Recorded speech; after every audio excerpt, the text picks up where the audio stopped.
How to enable or disable CSS aspect ratio in Safari on iPhone X. And okay guys, in your mobile phone, go to settings.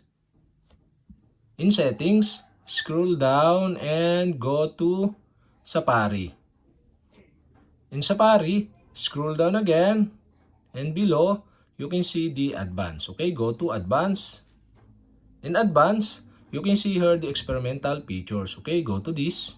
In experimental features, scroll down and you can see here the CSS aspect ratio. And the CSS aspect ratio is disabled. To enable this, you'll have to do is switch on the switch button on the right side. And okay guys, we have successfully enabled. And to disable again, you'll have to do is switch off the switch button on the right side. And okay guys, we have successfully enabled or disabled CSS aspect ratio in Safari on iPhone X.